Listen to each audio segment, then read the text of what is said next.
అసలు ముందుగా ఈ కాలం గురించి చెప్తారా గురుగారు? తప్పకుండా. కాలము, సమయము అనేటువంటిది మానవులు నిర్ధారించుకున్నది. నిజానికి సమయం అంటూ లేదు. ఏ విశ్వంలో కూడా లేదు. అంటే విశ్వం తానంత తానే నిర్ణయాలు తీసుకుంటుంది. ఇంకా సమయం అనేటువంటిది దానికి ఇంక్లూడ్. దాని భాషలో.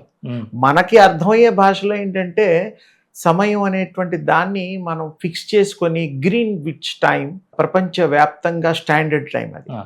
ఇండియాలో టైం తీసుకుంటే ఉజ్జయిని నగరం, మహాకాల్ ఆయన సమయం తీసుకొని స్టాండర్డ్ తీసుకుంటాం. అదే అసలు ఈ యొక్క భూమి తిరగడంలో ఒక పక్కగా తిరిగితే రాత్రి, ఒక పక్కగా తిరిగితే పగలవుతుంది. ఆ తిరిగే సమయాన్ని ఇన్ని గంటలుగా, ఇన్ని నిమిషాలుగా మనం తీసుకుంటున్నాం. పూర్వం ఏమిటంటే మన పూర్వీకులు సమయాన్ని నిర్ణయాన్ని చేసేటువంటి గొప్ప ఒక వాళ్ళ ఐడియాలజీ గుణపాలు, వాటికి ఎండలో ఆ భూమి మీద దాన్ని పెట్టేయడాలు, దాని నీడను బట్టి ఈ జాము ఆ జాము అని చెప్పే లెక్కలు ఉండేవి. గోధూళి టైం ఉండేవి. గోవులు మళ్ళీ తిరిగి ఇంటికి వచ్చేటప్పుడు మళ్ళీ అది సాయం సంధ్య ఆ టైంలో ఉండేవి. అందుకని సమయం అనేటువంటిది ముఖ్యంగా మానవ నిర్ణయమే కానీ దైవ నిర్ణయం కాదు. అందుకని మానవుల యొక్క సమయాన్ని వారు అనుకూలతలను బట్టి నిర్ణయం తీసుకున్నట్టుగా మనకి విదితం అవుతోంది. సందేహం లేదు ఇందులో. అంటే ఇప్పుడు ఇండియన్ స్టాండర్డ్ టైమ్ ఇవన్నీ చెప్తున్నారు కదా. అవును, ఇవన్నీ ఇప్పుడు ఈ మధ్య కాలంలో ఈ మధ్య. కానీ వేదకాలం నుంచి కూడా ఈ కాలగణన అనేది ఉంది కదా మరి. ఉంది. ఈ కాలగణన అప్పటి నుంచి ఉన్నది. అన్ని యుగాల్లోనూ కూడా కాలాన్ని గురించి ప్రస్తావిస్తూనే ఉన్నారు. అప్పుడు మరి జరిగినటువంటి అప్పుడు ఏమిటంటే ఋషులు, దేవతా స్వరూపులు, మహామహిమాన్వితులు వాళ్ళ యొక్క తపోశక్తి చేత, తర్వాత దివ్య దృష్టి చేత వాళ్ళు ఆ యొక్క ఖగోళ శాస్త్రాన్ని ఆ లెక్కలు వేసి ఈ టైంలో ఇలా జరుగుతుంది, ఈ టైంలో ఈ యొక్క సృష్టి జరుగుతోంది, సమాప్తమవుతోంది ఇత్యాదివన్నీ కూడాను యుగాలు ఇక విభజన చేయడం అయింది. ఆ విభజన అనేటువంటిది ఆ యొక్క దివ్య శక్తి యొక్క ఇష్టంతోనే జరిగింది. ఇక దివ్య శక్తి గురించి కూడా ఒకసారి చెప్పుకుందాం. దివ్య శక్తి ఏమిటి, దేవుళ్ళు ఏమిటి, మానవులు ఏమిటి? దివ్య శక్తి అనేటువంటిది విశ్వ వ్యాప్తంగా మనకు కనబడేటువంటిది. విశ్వం అంటే ఇదని కాదు, ఇలాంటి కనబడనివి కోకొల్లలు, కొన్ని కోటాను కోట్ల విశ్వాలు ఉన్నాయి. మనము చాలా తక్కువగా కనుక్కున్నాం. ఆ తక్కువలో తక్కువ గ్రహాల వరకు, తర్వాత రాసుల వరకు, నక్షత్రాల వరకే మాత్రమే మనం కనుక్కోగలిగాం దగ్గరగా, మనకి భూమికి దగ్గరగా. అందులో విశేషం ఏమిటంటే 9 గ్రహాలు మనం ఇప్పుడు లేటెస్ట్ సైంటిఫిక్గా ఇంకో 5-6 కలుస్తాయి కలిపితే. కానీ దానికి ఎలా లెక్క కట్టాలో తెలియదు ఆస్ట్రాలజర్స్కి. ఓన్లీ 9 పట్టుకున్నారు. అదే పూర్వం నుంచి ఉన్నాయి కాబట్టి. 12 రాసులు ఉన్నాయి, అవే పట్టుకున్నారు. దానికి పాదాలు ఉన్నాయి, ఒక్కో దానికి 4 పాదాలు. సరే, బాగుంది. అయితే 27 నక్షత్రాల్లో ఈ కాంబినేషన్ ఆఫ్ రాసులకి ఆ టైమింగ్లో, మనం నిర్ణయించిన టైంలో ఈ భూమి మీద తల్లులు ప్రసవించి, ఆ తల్లులు జననం వాళ్ళకి పిల్లలకి ఇచ్చినప్పుడు ఆ టైంలో మనకి ఏ గ్రహం ఉంది, ఆ రోజుకి అధిపతి ఎవరు, వారం ఏమిటి, కాలాన్ని అప్పుడు నిర్ణయించి రాశి చక్రం అని, నవాంశ చక్రం అని, ఆరూఢ అని వేస్తారు. సరే, మరి ఏది వేసినా భగవంతుడి నిర్ణయమా అనేది ఒక పాయింట్. మనం అప్పుడు చూసుకుంటున్నాం మనకు అందుబాటులో ఉండే సైన్సు లెక్క ప్రకారం.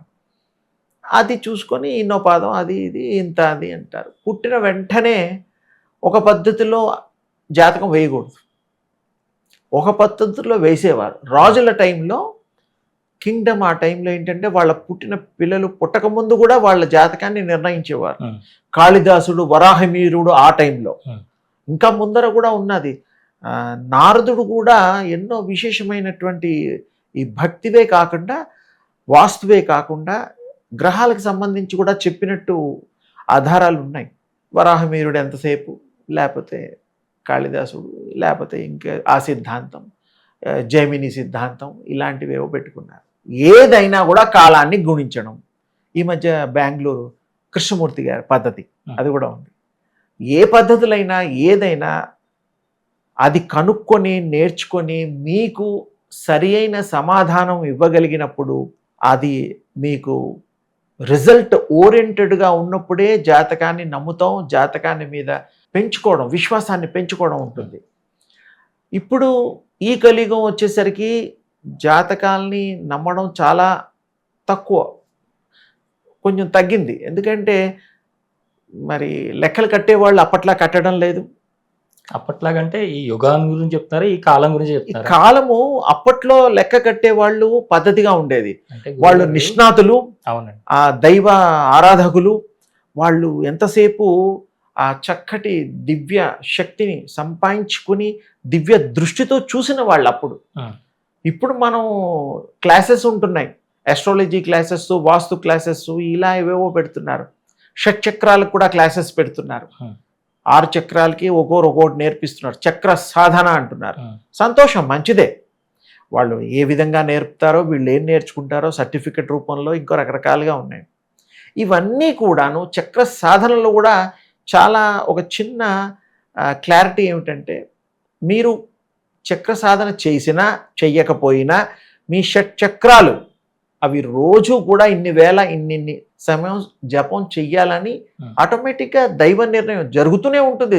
అది ఈ బాడీలో ఉండే ఆత్మకి తెలుస్తుంది, కానీ శరీరం ధారణ చేసిన మనకి కామన్ మ్యాన్కి తెలియదు. రోజు చక్రాలు అవి జపాలు చేస్తాయండి. ఇది కాస్త మొట్టమొదలు మనకి అందించిన వాళ్ళల్లో మరి ఈ మధ్యకాలంలో బ్రహ్మంగారు చెప్పారు. అంతకుముందు మరి యోగము అనేసరికి పాతంజలి యోగ సూత్రాలు ఉన్నాయి, అందులో కూడా చెప్పబడింది. ఇంకా చాలా మహానుభావులు చెప్పారు. అందుకని చక్ర సాధన అంటూ విడిగా చెయ్యడానికి అంత ప్రెషర్ అవసరం లేదు. వద్దన్న అవి చేస్తాయి కాబట్టి, నేచర్, ప్రకృతి. ఇంకా మీరు దృష్టి పెట్టినట్లు చేసుకోండి, తప్పులేదు, మంచిదే. అది ఎంత డెవలప్ అవుతుందో చేసేవాళ్ళని బట్టి ఉంటుంది. ఆరా పెంచుకోవడం ఉంటుంది, మన బాడీలో ఆరా వస్తుంది. మామూలుగానే ఆరా 6 ఇంచులు 8 ఇంచులు అలా ఉంటుంది మామూలుగా, ఏమీ సాధన చేయకపోయిన వాడికి కూడా. అందుకని మనం దాన్ని సాధన చేస్తే ఇంకా పెరుగుతుంది. ఫీటు, 2 ఫీట్లు, 3 ఫీట్లు, అట్లా ఇంకా యోజనాల పర్యంతం కూడా మీ సాధన వల్ల వస్తుంది. అంతే, మీరు అందులో మిళితం అయిపోతారు. ఆ సంబంధం కాంటాక్ట్లోకి వెళ్ళిపోతారు, విశ్వశక్తిలోకి. విశ్వశక్తికి రూపం లేదు, అంతటా ఉంటుంది, అంతటా వ్యాప్తి చెందినది సర్వత్రా. మానవులకే కాదు, వృక్షాలకే కాదు, పర్వతాలకే కాదు, పిపీల కాదు, బ్రహ్మ పర్యంతము అన్నిట్లో కూడా ఆ యొక్క దివ్య శక్తి ప్రసరిస్తూనే ఉంటుంది ఎల్లవేళలా.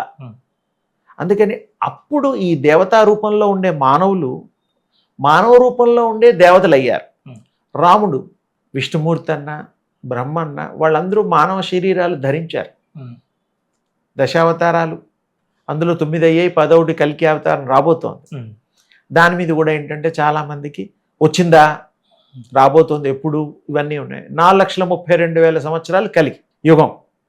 కలి ఆల్రెడీ ప్రవేశించాడు 5,125 సంవత్సరాల క్రితం.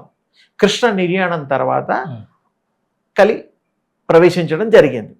అలాగే 36 సంవత్సరాల వరకు కూడాను ఒక రాజ్య పరిపాలన, యుధిష్ఠిర శకం అంటారు దాన్ని. అప్పుడు వాళ్ళు అనుకున్నారు, ఇంకా ఇంత చేసాం చాలు, పరీక్షిత్ స్వామి వారికి అన్నీ అప్పచెప్పేసి మనం బొందితో వెళ్ళిపోదాం, స్వర్గారోహణ అంటాం మనం అని బయలుదేరుతారు. బద్రికార నా ఆశ్రమం, మేము కూడా అక్కడికి దర్శనం చేసుకోవడం వెళ్ళాం. అక్కడ కొన్ని చాలా విలువైన ఆ యొక్క దివ్య మంగళ స్వరూపమైనటువంటి దివ్య శక్తి ఆరాధన చేశాం. అక్కడ మరి స్వామివారు, గణపతి స్వామివారు, వ్యాస స్వామివారు ఆయన చెప్తుంటే ఆయన రాసుకోవడం అలాంటివి జరిగిందనమాట. ఆ ముందు నుంచే వెళితే పంచధార అని ఉంది, ఇప్పటికీ ఉన్నది, చూడొచ్చు ప్రత్యక్ష సాక్షిగా. 5గురు ఆ పంచపాండవులు ఒక్కోరుగా వెళ్ళిపోయి అక్కడ ధారా రూపంలో ఇప్పటికీ ప్రవహిస్తూ ఉన్నారు పాండవులు. అది చాలా బాగుంటుంది, దివ్యంగా ఉంటుంది, ఆనందం, ఆ అనుభూతి వేరు. అక్కడ రాయబడినటువంటి ఈ మహాభారతాలు, కలియుగాలు, మంచి ఇవన్నీ కూడాను కలి తర్వాత కృష్ణ స్వామి కూడా 126 సంవత్సరాల 7 నెలల 8.5 రోజులు వారు సజీవులై ఉన్నారు. అది మహాభారతంలో క్లియర్గా ఉంటుంది. ఇందులో పెరపెచ్చులు ఏమి ఉండవు, చరిత్ర అది. తర్వాత ఇచ్ఛామరణం భీష్ముడికున్నది. ఆ గంగా మాత యొక్క పుత్రుడు కాబట్టి మన తల్లిదండ్రులు ఇచ్చినా ఇవ్వకపోయినా శరీరాలు ఇచ్చారు, కానీ తల్లిదండ్రులు ఆత్మల్ని కానలేరు. ఆ ఆత్మ స్వస్వరూపంగా ఆలోచించగలుగుతుంది, అన్ని చేయగలుగుతుంది గర్భంలో ఉన్నప్పుడు. ఓ భూపతనం తర్వాత దానికి గుర్తుపోతుంది, స్పృహ పోతుంది, పాతవి గుర్తుండదు. అందుకని ఆ వచ్చిన దానికి ఈ ధ్యానం లాంటిది చేస్తే వాటికి పూర్వ ఆ యొక్క స్పృహ వస్తుంది. అంటే తానేంటో తెలుసుకోగలుగుతుంది, ఎందుకు వచ్చానో తెలుసుకుంటుంది. ఆ పర్పస్ఫుల్గా ఈ పనులు చేసేసి శరీరాన్ని వదిలి వెళ్ళిపోతుంది. కానీ తల్లిదండ్రులు ఇక్కడ గుర్తుంచుకోవాల్సింది ఓన్లీ బాడీస్ని ఇస్తున్నాము, ఆత్మని కనలేము. ఆత్మకి కూడా ఈ పర్పస్ఫుల్గా పూర్వజన్మలో ఏదన్నా మిగిలిపోయి ఉంటే అది చేయడం కోసమే వస్తుంది. ఆ పర్పస్ పూర్తిగా కాగానే అది వెళ్ళిపోతుంది. ఈ జాతకరీత్యా 70 ఏళ్ళు బతుకుతాం, 120 ఏళ్ళు బతుకుతాం అనేటువంటి దానికి లింక్ లేదు. ఇదొక రకమైనటువంటి క్యాలిక్యులేషను, ఒక భవిష్యత్తు గురించి ఒక అందించినట్టు సమాచారం. ఆత్మ నిర్ణయం తీసుకుంటుంది ఎంతకాలం ఈ బాడీలో ఉండాలి, మళ్ళీ ఎక్కడికి వెళ్ళాలి, మళ్ళీ ఏం చేయాలి అనేటువంటిది ఆ నిర్ణయం పూర్తిగా దాని ప్లానింగే. కానీ ఇంకా గొప్ప లోతుగా వెళ్తే జన్మలు ఎందుకు తీసుకోవాలి, ఒక 10 జన్మలు ఎత్తాము ఎందుకు, అసలు ఎక్స్పీరియన్సెస్ అనుభవం కోసమే, ఆ అనుభవాల కోసమే అనుభవించి ఓహో భగవంతుడి యొక్క శక్తి, ఆ దివ్య శక్తి యొక్క కృప ఏమిటంటే మీరు తెలిసినవి అనుభవించి చేసుకోండి, మళ్ళీ కూడా మిమ్మల్ని మీరు తెలుసుకోవడం కోసం ధ్యానం చేస్తే మీ పూర్వస్థితి వస్తుంది, మళ్ళీ మీరు యథాస్థితికి రాగలుగుతారు. దీంట్లో మానవులకి మామూలుగా కామన్గా అర్థం అవడానికి ఒక పాదరసం తీసుకోండి, పాదరసం ఒక గుప్పిటు మీ కళ్ళ ముందు కింద వేయండి, చెల్లా చెదరవుతాయి. ప్రతి చోట కనబడేటట్టు చూసుకోవచ్చు, చిన్న చిన్న ముక్కలు ఉంటే భూతద్దం పెట్టి చూసుకోండి, షేప్ కలిగి ఉంటాయి. అది విడిపోయినట్టు తెలియదు వేసిన వాడికి తప్ప, చూసిన వాడికి తప్ప. కలిపితే కలిసిపోతాయి. ఒక 100 కావచ్చు, 1000 కావచ్చు, ఎన్ని ముక్కలైనా అన్నీ కలిపితే ఒకటే అవుతుంది. మహా ఆత్మ మన ఆత్మలు కూడా అందులోంచి వచ్చినవే, విడిగా ఏం రాలా. ఆ యొక్క విశ్వాత్మ అందులోంచి వచ్చాయన్నమాట. ఇక దానికి తోడు వాళ్ళ అనుభవాల కోసం ఈ యొక్క ఒక లీడర్ క్వాలిటీస్గా ఉండి భగవంతుళ్ళు వాళ్ళు మంచి కార్యక్రమాలు చేసి వాళ్ళు ప్రజోహితంగా తోటి మానవులు కూడా సద్మార్గం చూపించడం కోసం కష్టపడ్డారు. వాళ్ళు కూడా మానవులుగా పుట్టి తర్వాత దేవుళ్ళు అయ్యారని మన చరిత్ర చెప్తోంది. శివుడు కూడా తపస్సు చేసుకుంటాడు కైలాష్ మానస సరోవర్లో. నేను కూడా అక్కడికి వెళ్ళాను, చాలా కాలం ఉన్నాను. అక్కడ కూడా స్వామివారు తర్వాత పార్వతీమాత ఆవిడ స్నానం చేసినటువంటి మరి అక్కడ విశేషమైనటువంటి మానస సరోవరం అంటాం దాన్ని. అక్కడ గణపతి స్వామి వారిది ఆ చరిత్ర అంతా మనకు చాలామందికి తెలుసు. యక్ష కిన్నర కింపురుష గంధర్వులందరూ వచ్చి అక్కడ స్నానం ఆచరించి ఆ భగవంతుడు కృప కోసం ఇది చేయడాలు మన చరిత్ర చెప్తోంది. స్వామివారు అక్కడ పూజించుకోవడం చెప్తోంది. వాళ్ళు ఇప్పటికీ మానసరోవరంలో యోగులకు కనబడతాయి. మీ యోగం అంటే మనకి యోగం అని కాదు, ఆ యొక్క స్థాయి మీరు పరిపక్వత చెంది పరిణితి చెంది ఆ యొక్క దివ్య శక్తిని ఆపాదించుకొని మీరు పుణికి పుచ్చుకుంటే మీకు అన్నీ కనపడతాయి. అక్కడ వాళ్ళు వచ్చింది కనపడుతుంది, వెళ్ళింది కనపడుతుంది. ఏ సాధన ద్వారా మనకి ఆ స్థాయి వస్తుందండి? మీరు ఏకాగ్రతతో ఆ యొక్క సూర్యోపాసన, అంటే మొదటి నుంచి సూర్యుడే భగవంతుడని నమ్మిన సిద్ధాంతం మనది. ఉదయం సూర్యోదయం అవుతుందిగా, అప్పుడు మీరు ఇంట్లో కనపడితే కిటికీలోంచైనా బయటకు వచ్చైనా డాబా పైన కాసేపు కూర్చొని అలా తదేకంగా చూడండి, 1-2 నిమిషాలు చాలు.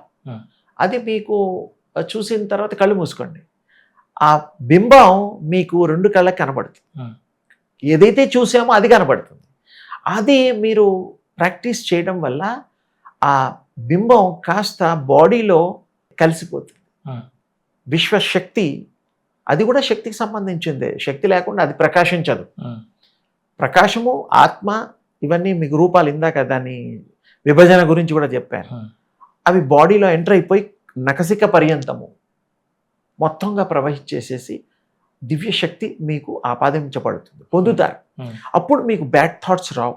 ఒక థాట్ ఉందనుకోండి, దానికి న్యాయం చేస్తారు, సన్మార్గంలో నడుస్తారు, ఆరోగ్యవంతులు అవుతారు. ఏదైనా సంకల్పం చేస్తే అది సిద్ధిస్తుంది. ఒకప్పుడు ఇలాంటి సంకల్ప సిద్ధుల ద్వారానే ఋషులు, మునులు, మహిమాన్వితులు ఒకప్పుడు ఏం చేసేవారంటే ఇలా ఉద్ధరణి లేకపోతే మరి వారింత నీరుని తీసుకొని సంకల్పం చేసి చల్లితే అప్పటికప్పుడు పక్షులు గాను, వృక్షాలు గాను, రకరకాల జీవులు గాను పుట్టేవారు, మనుషులతో సహా. మనుషులు కూడా మనకేమో ఇప్పుడు 1 year బేబీ, మంత్స్ బేబీ అనుకుంటున్నాం. అప్పట్లో కమండలంలోంచి నీరు తీసి చల్లితే 30 ఏళ్ళు కొర్రాడా ఓకే, 300 ఏళ్ళ 1000 సంవత్సరాల అబ్బాయా, ఏ వయస్సుతో సంబంధం లేదు. ఆ రూపాలు అప్పుడప్పుడు వచ్చేది, అలా ఆవిర్భావం జరిగేదండి. ఇది నిజంగా చాలా గొప్ప విశేషం. మన చరిత్రలో కూడా ఉన్నాయి. ఈ మంత్రశాస్త్రంలో ఇలా పుట్టిన వాళ్ళు ఉన్నారా అంటే మనకు చరిత్ర చెప్తుంది. అది అప్పుడు వాళ్ళు చేశారు. ఇప్పుడు ఇప్పుడు మనకి సిద్ధులు కావాలి. సిద్ధులు కావాలంటే ఒకటే, మిమ్మల్ని మీరు తెలుసుకోండి, మీలో మీరు ఉండండి. బయటి ప్రపంచంలో ఎలాగో ఉన్నాం, మిమ్మల్ని మీరు ఉంటే మీరేంటో తెలుసుకుంటే మీకు ఆ దివ్య శక్తి స్వరూపం దివ్యంగా ఆ ప్రకాశంగా మీ బాడీ అంతా ప్రకాశిస్తుంది, ఆరా పెరుగుతుంది. ఆరా పెరిగినప్పుడు మీరు ఇతరుల్ని చూడగలుగుతారు. నన్ను చూశారనుకోండి, నా ఆరా తెలిసిపోతుంది మీకు. ఇప్పుడు నేను మీ ఆరా చూడగలుగుతాను, నీకెంత ఉంది ఏమిటి చెప్పగలుగుతాను. అంటే నేను ఆ సాధనలు చేశాను కాబట్టి, పొందాను కాబట్టి.